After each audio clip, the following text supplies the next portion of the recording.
Kirvesvarsi teema on vielä viimeinen varsinainen jakso sitä opastusvideosta. Tämän jälkeen tulee vielä pieni tiivistelmä.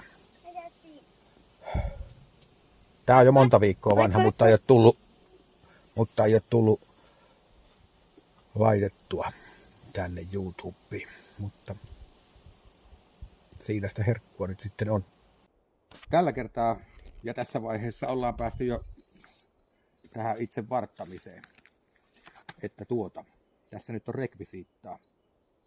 No, tässä on tämmönen Unnun ja Virkaa toimittaa tämmönen kalapapin tekele, mikä tulee tuolle pojalle. Ja tässä on sitten kiila, mikä tulee. Mä olen oppinut tämän tuntemaan koiran mulkkukiilana, mutta tää, jos googlettaa tätä, niin tää löytyy käärmeenpääkiilana. Ehkä tästä voi jollekin käärmeenpääkin tulla mieleen. Joka tapauksessa pikkusen tuosta kavennettu. Tää täyttää ton raon tossa ja tää on ristikkäin sahattu täältä tämä varrenpää ja niin poispäin. Että saadaan ihan tyköistuvaksi, niin halkaisin tänään tässä tämmösiä tuohisuikaleita. Ja näistä katsotaan semmoset paperiohuet tähän varren päähän. Laitetaan molemmin puolin ne.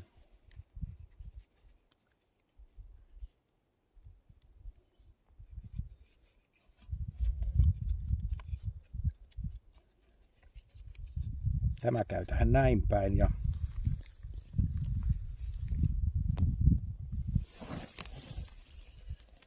itse asiassa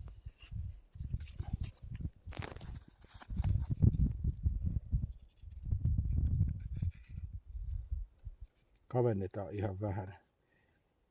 Tää ei ole välttämätön, enkä tätä aina käyttänyt, mutta tällä kertaa käytän muuten vaan. Tää on tarkoitus niinku parantaa kitkaa niinku tuossa varrin ja ton terän välissä. Ja kai tähän joku syy on, minkä takia tätä on aikoinaan käytetty. Näin se on mulle ainakin perusteltu, että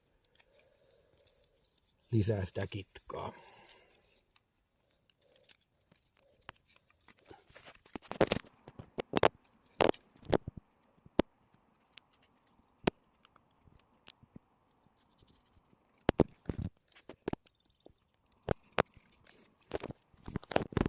Ja sitten laitetaan toisinpäin.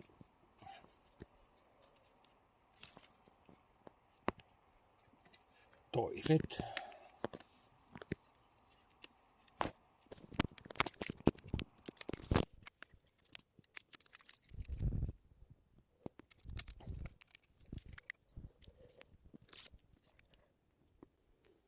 Ja se ei ihan riitä pituus.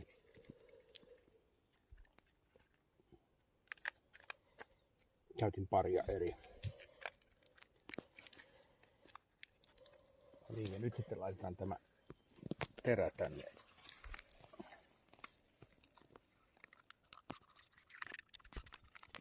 Päähän.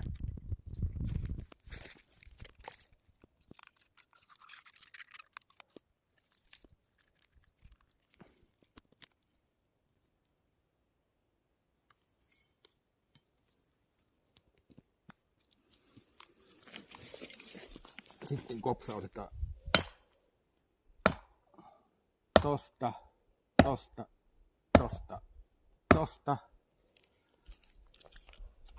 Nyt se on pikkusen tullut tuolta esiin. Sitten kopsautetaan tänne onnenpäähän sen takia, että hän on jätetty tää vara niin kuin on varmaan 2 kertaa ainakin selittänyt.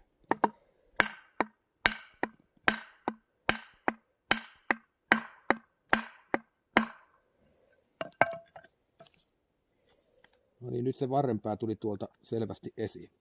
Tässä Kellokosken terässä tämä teränpää levenee ihan selvästi. Sekä näin päin että näin päin. Eli siinä on tavallaan leviämisvara ja sen takia tämä on väljä täältä tämä teränpää. Tarkistetaan vielä kerran suoruus. On se. Ja kopsautetaan vielä pari iskua varmuuden vuoksi. 4 on parillinen luku. Ja tää tuli nyt joku sen millin täältä yli. Sitten mä leikellään täältä ylimääräiset pois.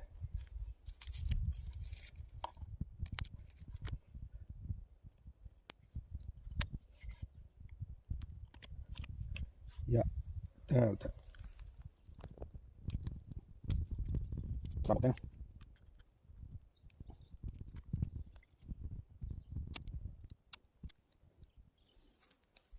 Ja. Nyt tää kiilaura tästä meni selvästi vähän jopa umpeen, mutta se leviää sieltä vielä. Laitetaan siihen paksumpia tuohenkappaleita pikkusen.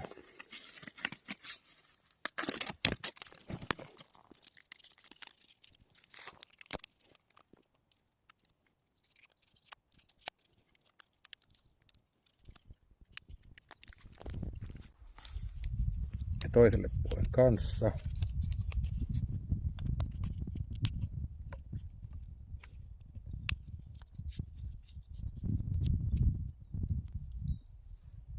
Näinpä sinne hirveitä tarviikaan. Jos näyttää, että tänne jää jotain rakoa, niin mä lyön sitten sinne vaikka jotain pientä puuta kiilaksi. Sitten laitetaan nyt tämä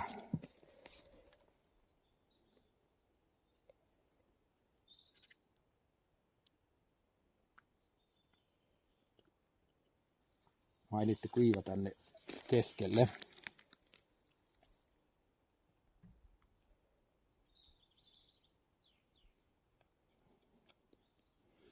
Se on muuten pikkusen liian iso.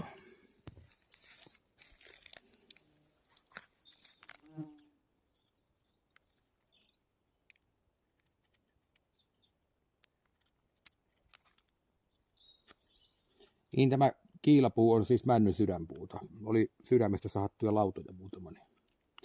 Se nyt on pääasia, että se on pehmeämpää kuin tämä itse varsipuu. Yleensä vanhastaan on puhuttu tervaksinen kiila, eli siis sydänpuinen mänty, niin sehän on tervaspuuta. Pääasia kuitenkin, että se on pehmeämpi, että se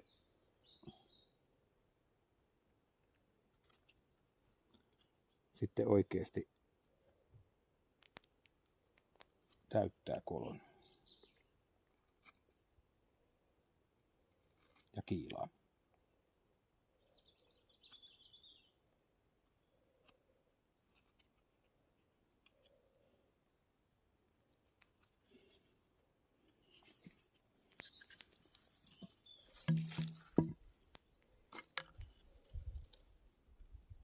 Mennäänpä tuohon vähän matalalle.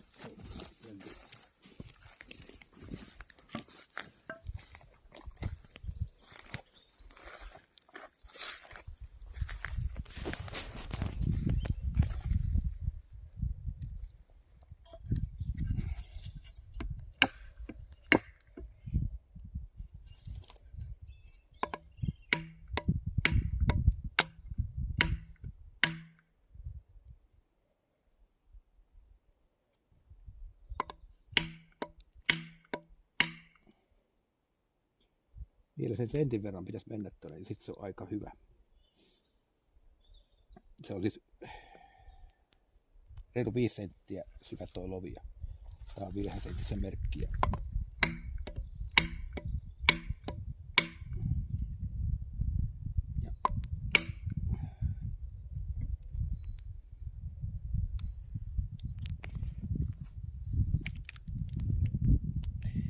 Se on täyttänyt sen. Tämä varsi ei mielellään saa tulla 0,5 senttiä pisemmälle täältä, kun sitten tämä vähän niin kuin katkeaa. Nyt se on niin kuin siinä. Tämä on kauhean ruman näköinen sitten tämä kiila. Joskus mä oon niin kuin ihan vainoharhaisuuksissani täyttänyt näitä uran päitä, mitä tänne jää. Tämähän täyttää tämän reijän aika lailla tämä kiila tästä kohta. Näitä uran päitä, mitä jää, niin tänne on jotain puutikkuja lyönyt. Eikä se pahaa tee. En tiedä, onko niillä mitään ihmeempää merkitystä, kyllä tämä näinkin pitää. Nyt katkaistaan tämä puukolla ja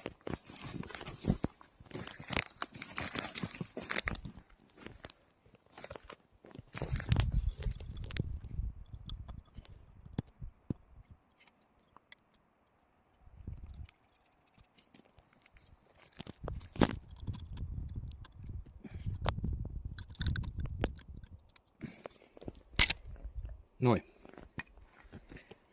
Siitä näkyy. Näkyy. Noin. Ja tää varsihan on, tää käy kohtalaisen hyvin nyt tässä vaiheessa käteen. Mutta tulen tästä kohtaa vähän näin päin ohentamaan ja no näin päin ei kauheasti tarvii. Ehkä siklille tai lasinsirpaleilla vähän silottelen sitten ja silleen, mutta ei se välttämättä tarvii mikään liian sileä olla. Tämmönen. Ja itse asiassa tätä kirveenvarren ohuuttahan ja toimivuuttahan voi osaksi testata sillä tavalla, että lyökö se niin sanotusti kynsille. Eli että vaikkapa tälleen poikkisyön lyö niin kovaa kuin ikinä jaksaa ja täräyttääkö? Ei täräytä käsille. Se tarkoittaa silloin sitä, että tämä hienokseltaan tämä varsi antaa periksi. Tämä on riittävä noin teknisesti ottaen, mutta otteen takia haluan vielä tästä ohentaa. Ja sitten tästä näin saadaan pätkän pois. Siitä tulkoon loppuun vaikka valokuva.